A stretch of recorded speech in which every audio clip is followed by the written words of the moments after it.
Cyrus and the school who was running.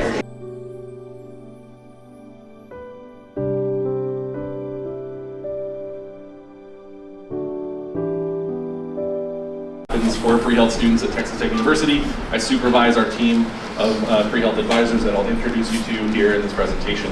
But I've been in the office, let me turn my clicker on. I've been in the office since June of 2015, so almost 8 years of helping students and family members make sense of this whole pre-health thing. And as I said earlier today, I've been advising on campus since all the way back in 2002.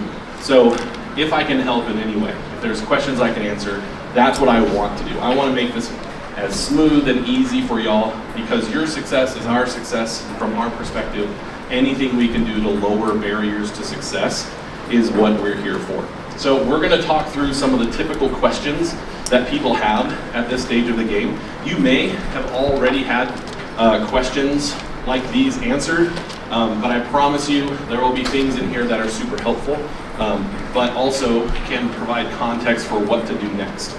So we'll talk about our office, both who we work with as students and who are advisors. This question of major, which sometimes seems to trip pre-health students up a little bit, and we'll talk a little bit about what does it really mean to be a pre-health student, to give you some context there, and how our office helps those students.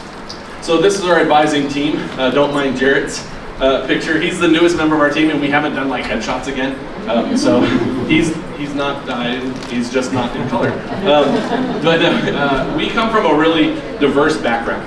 All right, a lot of educational perspectives and experiences, but I promise you there isn't another person on campus who is going to think about you getting into professional school as much as we are going to.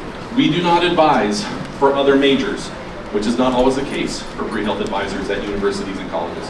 We don't advise for other career paths, which is also not always the case. We are fairly unique in the sense that we are a dedicated, full-time pre-health advising team, and that's all that we do. We assign advisors based on last name, so you already have a pre-health advisor at Texas Tech University.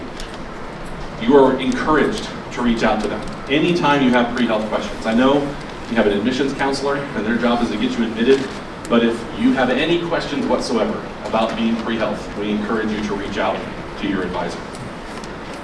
So let's talk about where we are. We are on the Texas Tech University main campus. I think of it as the OG you have in mind, because it's not always a one-to-one. It doesn't all happen necessarily on one campus or at one institution. And that's one of the ways that being pre-health is different. We have a lot of students who plan to begin their educational and professional journeys here on the main campus, and they want to finish it at the Texas Tech University Health Sciences Center, just across the Marcia Sharp Freeway here in Lubbock, and we love it when Red Raiders stay Red Raiders. Our chancellor, Dr. Ted Mitchell, who's a physician and former president of the Health Sciences Center, is super fond of the phrase, trust the system, stay in the system. But we love it even more when Red Raiders become healthcare professionals, right? So no matter where you may choose to apply, no matter which professional school you might end up getting into, even if we're not particularly friends with them on the football field, we want you to get a yes. From our perspective, the best professional school is the one that says yes. So, of course, you would have the Texas Tech University Health Sciences Center at the top of your list. It's a fantastic institution with wonderful programs. But you should have more than one school on your list when you're applying to professional schools. And we're not going to be weird if they wear different colored shorts or shirts or whatever. We want you to get in wherever you can get in. So, institutionally, you might start here and finish there, but you may finish somewhere else as well. We work with students sort of in two capacities. By the statement, pre-med isn't a major, pre-nursing is a major. If you've heard that, I just want you to wipe that from your memory if you can. What we mean when we say that is that you're not going to finish a bachelor's degree in it, as I've established. So the answer, do I need a major, depends on which of the 10 disciplines you're in. See, there are a group of 4 disciplines where the answer is yes. You must finish a 4-year college degree to be eligible to begin your professional school. So that's 40% of the time, 100% of the time you have to have a major. For 3 disciplines, it's possible to be admitted early, essentially without a bachelor's degree, just the prereqs. But the majority of students who enter those disciplines enter with a degree complete. It's not required, it just tends to be the students who are being admitted. So 70% of our disciplines, the answer is yes. In most cases, you should declare a major because in most cases, you're going to finish a degree before you go to professional school. That leaves, though, a group of what we think of as 2+2 disciplines, where the prerequisite requirements for those professional schools are just 2 years of college. And then you apply to finish a bachelor's degree at that professional school. So 2+2 equals 4-year degree. However, because of the competitive admissions process for all of our disciplines, it is possible to do everything that you were asked to do. It's possible to be a really good applicant and not get a yes. And I know we don't like thinking about that.